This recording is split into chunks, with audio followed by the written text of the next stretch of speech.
अब नेक्स्ट जो अकाउंट है पीओपी का, capital account, capital account of POP. all monetary transactions या फिर all transactions related to foreign currency which impact asset liability status of an economy in relation with rest of the world are recorded in capital account of BOP। Current account में तो उन monetary transactions को report किया जाता है जिनका एक country की एसेट लायबिलिटी स्टेटस पे कोई इफेक्ट नहीं होता in relation with rest of the world. और capital account of POP, capital account में उन सभी मॉनेटरी ट्रांजैक्शंस को, उन सभी फॉरेन करेंसी से रिलेटेड ट्रांजैक्शंस को रिपोर्ट किया जाता है which impact asset liability status of an economy in relation with rest of the world।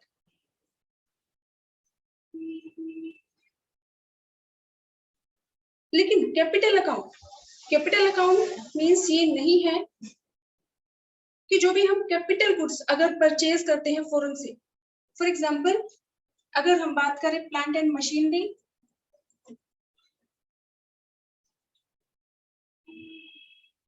तो अगर हम मशीनरी को इंपोर्ट करते हैं तो ये क्या है, कैपिटल गुड। तो इसको हम कहाँ रिकॉर्ड करेंगे, करंट अकाउंट ऑफ पीओपी या capital account of POP? Current account of POP. वैसे तो जो मशीनरी है कैपिटल गुड है, लेकिन जो भी मशीन अगर हम इंपोर्ट करते हैं तो क्या उससे हमारी कंट्री की एसेट लायबिलिटी स्टेटस के ऊपर कोई इम्पैक्ट होता है? नहीं। तो कैपिटल अकाउंट मींस ये नहीं है कि अगर हम कैपिटल गुड को इंपोर्ट करते हैं तो उसको हम कैपिटल अकाउंट में रिपोर्ट करें।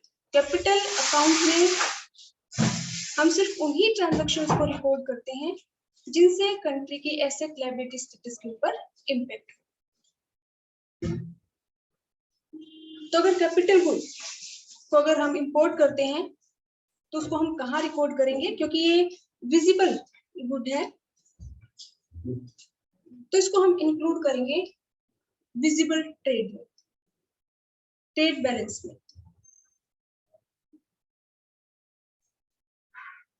कैपिटल अकाउंट ऑफ बीओपी के components, capital account of BOP में हम इंक्लूड करते हैं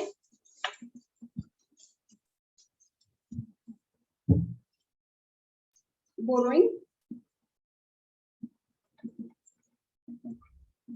फॉरेन इन्वेस्टमेंट,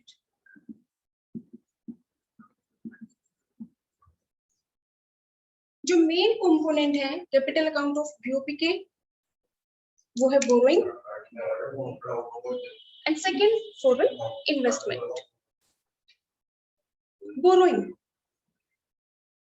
बोरोइंग मींस अगर हम किसी दूसरी कंट्री से उधार लेते हैं तो उसको हम क्या कहेंगे, बोरोइंग। तो क्या बोरोइंग से हमारी इकोनॉमी की एसेट लायबिलिटी स्टेटस के ऊपर इम्पैक्ट होगा? अगर हम किसी दूसरी कंट्री से बोरो कर रहे हैं,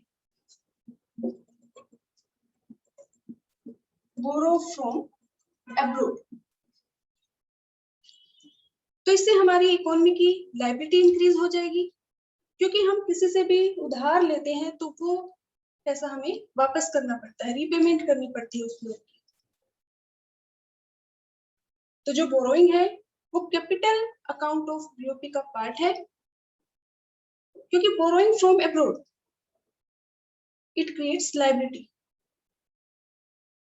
इससे इकोनॉमी की लायबिलिटी इंक्रीज होती है। तो इसीलिए जो बोरोइंग है वो उसका पार्ट है कैपिटल अकाउंट ऑफ बीओपी। ऐसे अगर हम दूसरी कंट्रीज को उधार देते हैं, लैंडिंग अब्रॉड,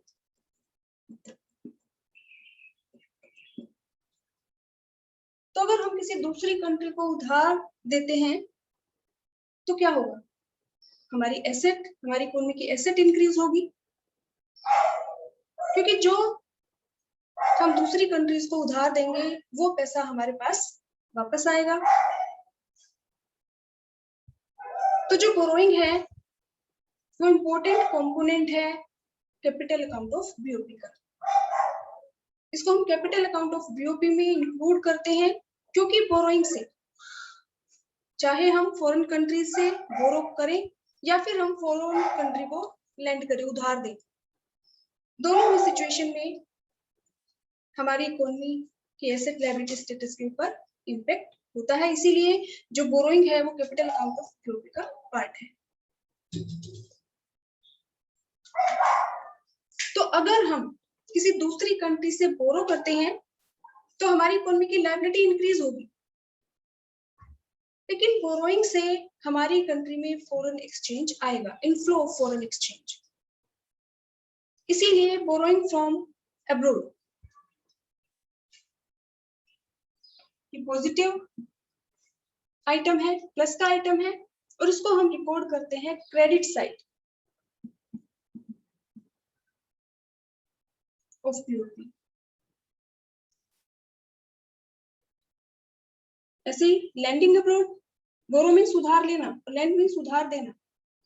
अगर हम किसी दूसरी कंट्री को उधार दे रहे हैं तो उससे हमारी इकोनॉमी की एसेट इंक्रीज होती है,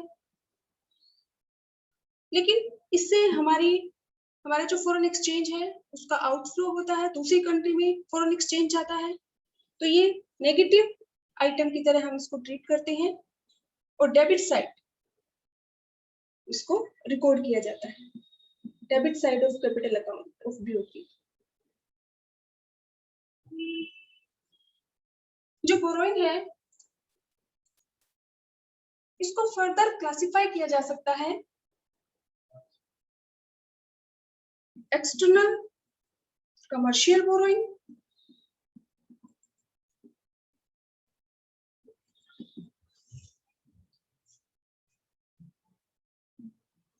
external assistance borrowing, external commercial borrowing. Commercial borrowing means कि मार्केट में जो भी इंटरेस्ट रेट है, फॉर एग्जांपल अगर हम यूएसए से बोरो कर रहे हैं तो यूएसए में जो भी इंटरेस्ट रेट होगा, अगर यूएसए हमें उसी मार्केट इंटरेस्ट रेट पे लोन प्रोवाइड करे तो उसको हम क्या कहेंगे, एक्सटर्नल कमर्शियल बोरो। या अगर हम किसी दूसरी कंट्री को लेंड कर रहे हैं और हम किसी दूसरी कंट्री को जब उधार दे रहे हैं तो उनसे वो इंटरेस्ट रेट हम चार्ज करें जो हमारे यहाँ पे एग्जिस्ट करता है, तो उसको हम क्या कहेंगे, external commercial borrowing. External assistance borrowing, जैसे कि हमें इसके नाम से पता चल रहा है, असिस्टेंस, हेल्प के पर्पज से। तो अगर हम किसी दूसरी कंट्री से बोरो करें और वो दूसरी कंट्री हमारी हेल्प के पर्पज से हमें कम इंटरेस्ट रेट पे अगर लोन प्रोवाइड करती है, या अगर हम किसी दूसरी कंट्री को कम इंटरेस्ट रेट पे लोन प्रोवाइड करते हैं तो उसको हम क्या कहेंगे, एक्सटर्नल असिस्टेंस बोरोइंग। कमर्शियल की प्रॉफिट अर्न करने के पर्पज से, तो अगर हमें किसी दूसरी कंट्री से उधार मिलता है या हम किसी दूसरी कंट्री को उधार देते हैं मार्केट इंटरेस्ट रेट पे प्रॉफिट अर्न करने के पर्पज से,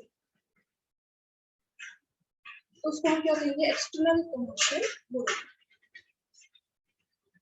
और अगर किसी दूसरी कंट्री की हेल्प करने के पर्पज से कम इंटरेस्ट रेट पे लोन प्रोवाइड कराया जाए तो उसको हम कहेंगे एक्सटर्नल असिस्टेंस बोरोइंग। तो इससे रिलेटेड क्वेश्चन आपसे पूछा जा सकता है कि बोरोइंग एक करंट अकाउंट ऑफ बीओपी का पार्ट है या कैपिटल अकाउंट ऑफ बीओपी का। तो जब भी हमें क्लासिफाई करना है तो हमें ध्यान रखना है, अगर किसी भी ट्रांजैक्शन से इकोनॉमी की एसेट लायबिलिटी स्टेटस के ऊपर इम्पैक्ट नहीं होता, तो वो जो ट्रांजैक्शन है वो पार्ट होता है करंट अकाउंट ऑफ पीओपी का। और अगर किसी ट्रांजैक्शन से इकोनॉमी की एसेट लायबिलिटी स्टेटस के ऊपर इम्पैक्ट होता है, फॉर एग्जांपल जैसे बोरोइंग है, अगर हम किसी दूसरी कंट्री से बोरो करते हैं तो हमारी लायबिलिटी इंक्रीज होती है हमारी इकोनॉमी की, और अगर हम किसी दूसरी कंट्री को उधार देते हैं, लैंड करते हैं, तो हमारी एसेट इंक्रीज होती है। तो अगर इकोनॉमी की एसेट लायबिलिटी स्टेटस के ऊपर इम्पैक्ट होता है तो वो ट्रांजैक्शन पार्ट है कैपिटल अकाउंट ऑफ बीओपी। अगर हम उधार लेते हैं बोरोइंग फ्रॉम अब्रॉड, तो उसको हम शो करते हैं क्रेडिट साइड में प्लस आइटम। और अगर हम किसी दूसरी कंट्री को उधार देते हैं लैंडिंग अब्रॉड, तो फॉरेन करेंसी हमारे यहाँ से जाएगी आउटफ्लो फॉरेन एक्सचेंज, तो उसको हम रिकॉर्ड करते हैं debit side of capital account of BOP.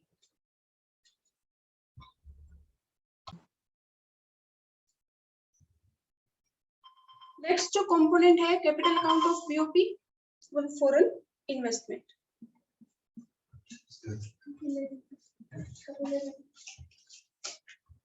Foreign investment means अगर जो अदर कंट्रीज है, अगर हमारी ही कंट्री के लोग हमारी कंट्री में इन्वेस्टमेंट करते हैं तो उसको हम क्या कहेंगे, डोमेस्टिक इन्वेस्टमेंट। लेकिन अगर हमारी कंट्री को छोड़ के जो अदर कंट्रीज हैं, वहां के लोग हमारे यहाँ पे इन्वेस्टमेंट करें, या फिर हम लोग दूसरी कंट्रीज में इन्वेस्टमेंट करें,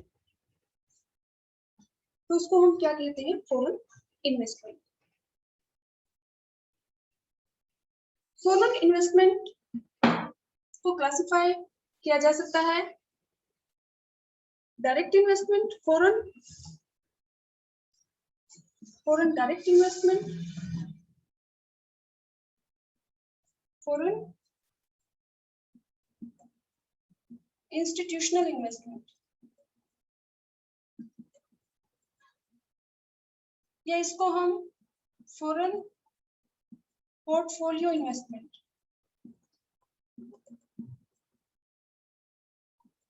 भी कह सकते हैं। जो फॉरेन इन्वेस्टमेंट है, it can be classified into foreign direct investment and foreign institutional investment, FDI, FII, या foreign portfolio investment. Foreign direct investment क्या है? अगर जो फॉरेनर्स है वो हमारे यहाँ पे आके अपना बिजनेस शुरू करें, या हम फॉरेन में जाके अपनी कोई बिजनेस ऑर्गेनाइजेशन शुरू करें जिससे हमारी ओनरशिप क्रिएट हो जाए, तो उसको हम क्या कहेंगे, फॉरेन डायरेक्ट इन्वेस्टमेंट, कि दूसरी कंट्री में जाके अपनी खुद की बिजनेस ऑर्गेनाइजेशन शुरू करना। फॉरेन इंस्टीट्यूशनल इन्वेस्टमेंट क्या है? इसके नाम से पता चल रहा, फॉरेन इंस्टीट्यूशनल इन्वेस्टमेंट मींस दूसरी कंट्री में पहले से ही जो इंस्टीट्यूशन चल रही है, पहले से ही जो बिजनेस ऑर्गेनाइजेशन है, उनके शेयर्स, बॉन्ड्स परचेज करना, या तो दूसरी कंट्री कि जो लोग हैं वो हमारे यहाँ पे हमारे जो इंस्टीट्यूशन है उनके शेयर्स और बॉन्ड परचेज करें, या हम लोग दूसरी कंट्री के जो इंस्टीट्यूशन है, बिजनेस ऑर्गेनाइजेशन है, उनके शेयर्स, बॉन्ड्स परचेज करें।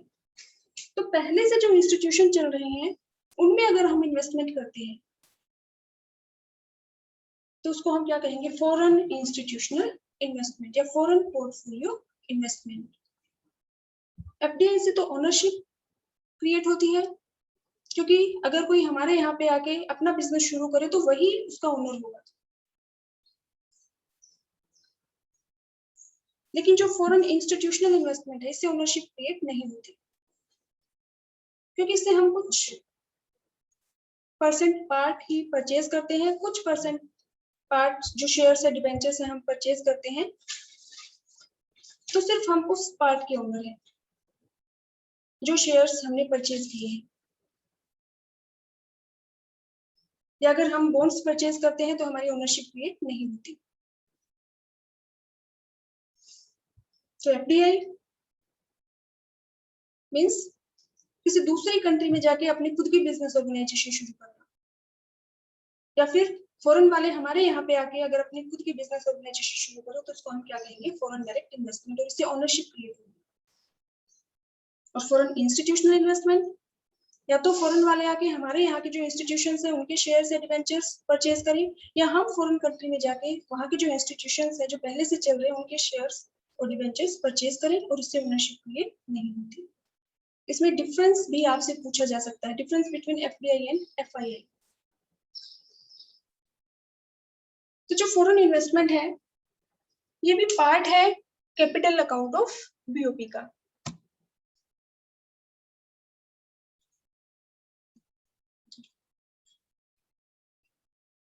अब इसमें भी अगर हम कहें कि foreign investment from abroad,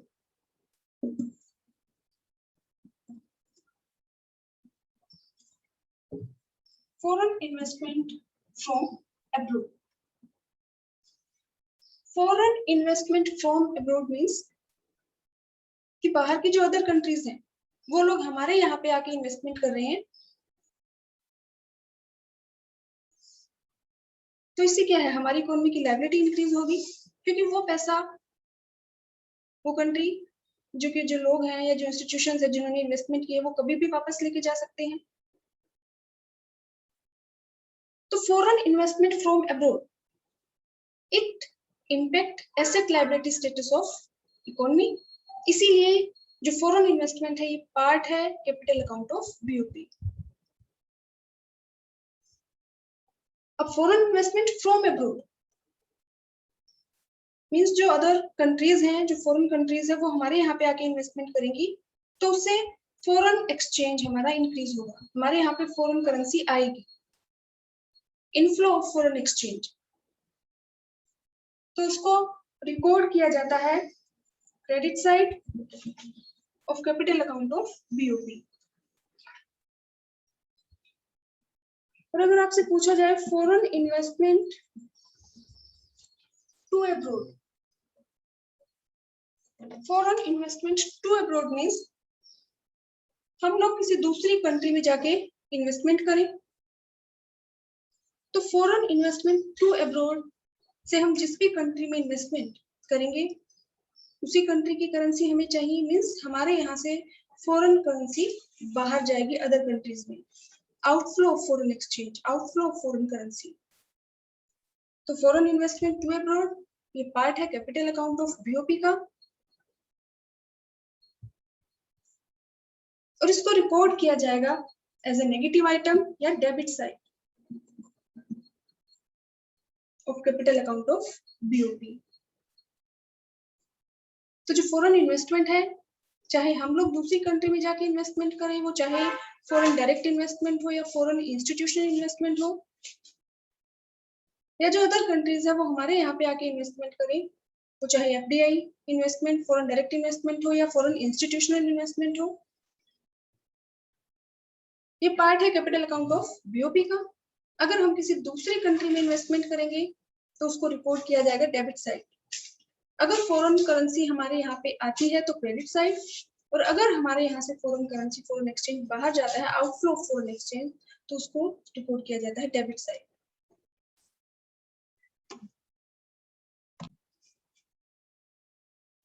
next component of capital account of BOP, NRI deposit. NRI means non-resident of India. तो अगर हमारे जो नॉर्मल रेजिडेंट है, अगर हमारे जो नॉर्मल रेजिडेंट हैं वो अदर कंट्रीज में काम कर रहे हैं और उस पैसे को वो अपने साथ लेके आते हैं, तो उसको हम इंक्लूड करते हैं factor income. Current account of BOP का जो इनविजिबल आइटम्स है उसका फर्स्ट जो पार्ट है फैक्टर सर्विसेज। लेकिन जो नॉन रेजिडेंट है, जो हमारे नॉन रेजिडेंट है, नॉर्मल रेजिडेंट नहीं है, वो अगर अपना डिपॉजिट कराते हैं हमारे बैंकिंग सिस्टम के पास, तो उनकी जो फॉरेन करेंसी हमारे बैंकिंग सिस्टम के पास है वो क्या है, हमारी इकोनॉमी की लायबिलिटी इंक्रीज हो जाएगी, क्योंकि वो जो फॉरेन करेंसी है वो हमारे बैंकिंग सिस्टम को वापस करनी पड़ेगी। तो जो एनआरआई डिपॉजिट है, it impact asset liability status of economy, so it is included, it is a part of capital account of BOP। लेकिन नॉन रेजिडेंट ऑफ इंडिया, इसमें एक इंपॉर्टेंट पॉइंट आपको याद रखना है। एक हमने करंट अकाउंट ऑफ बीओपी में जो हमारा इनविजिबल है, करंट अकाउंट ऑफ बीओपी, इसको हम क्लासिफाई कर सकते हैं विजिबल आइटम्स और इनविजिबल में, और इनविजिबल को हम फर्दर क्लासिफाई कर सकते हैं सर्विसेज और करंट ट्रांसफर।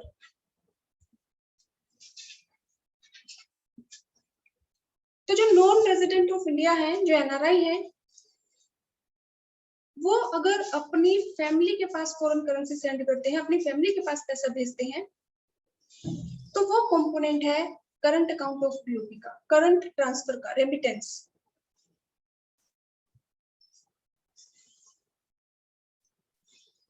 तो नॉन रेजिडेंट ऑफ इंडिया जो एनआरआई है, उनका उनकी सिर्फ वो फॉरेन करेंसी, वो फॉरेन एक्सचेंज जो हमारे बैंकिंग सिस्टम के पास है, जो वो अपनी फैमिली के पास भेजते हैं, वो किसका पार्ट है, करंट अकाउंट ऑफ बीओपी का,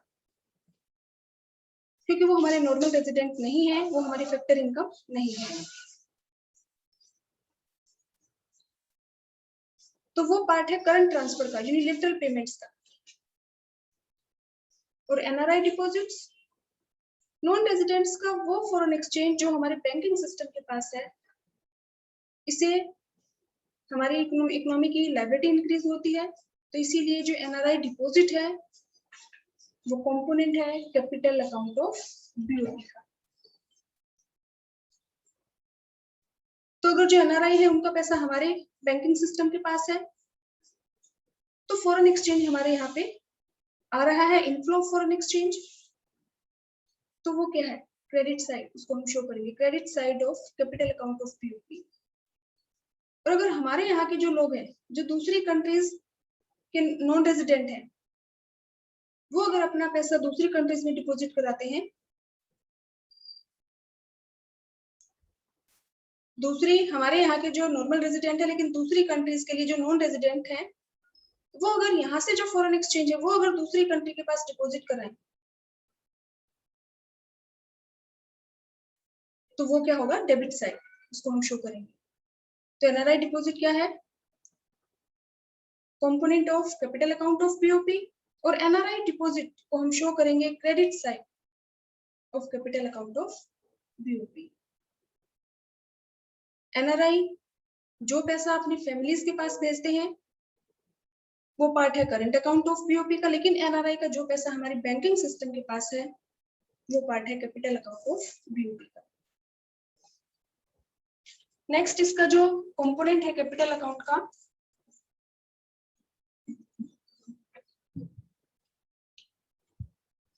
वो है banking capital.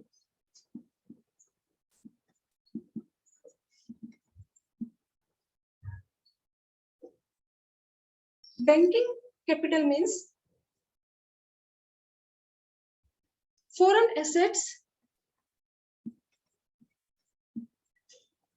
held by banking system।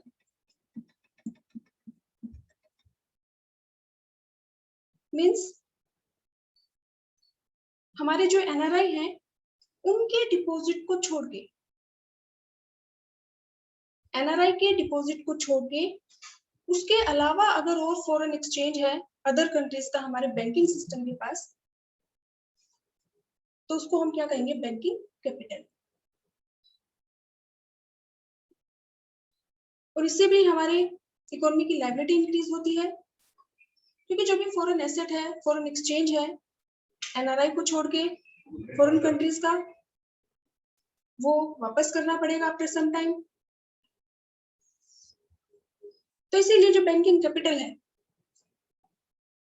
इससे हमारी इकोनॉमी की लायबिलिटी इंक्रीज होती है। तो जो बैंकिंग कैपिटल है, ये कंपोनेंट है कैपिटल अकाउंट ऑफ बीओपी का, और इसको हम शो करेंगे credit side of capital account of BOP.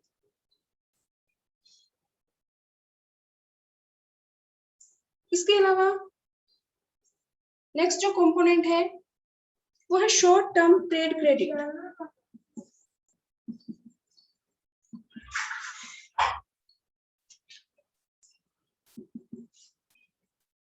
Short term trade credit means हम जो भी इंपोर्ट करते हैं या एक्सपोर्ट करते हैं,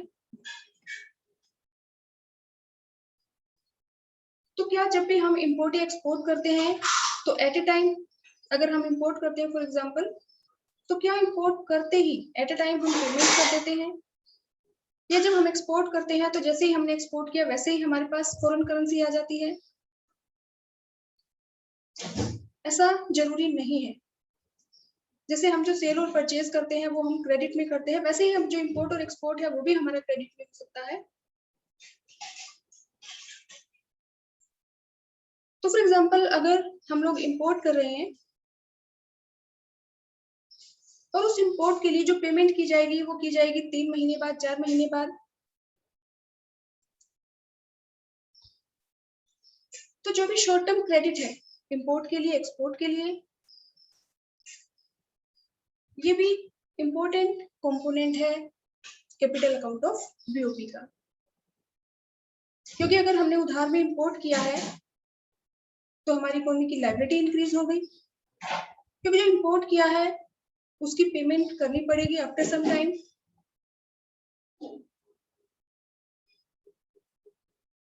तो जो इंपोर्ट और एक्सपोर्ट है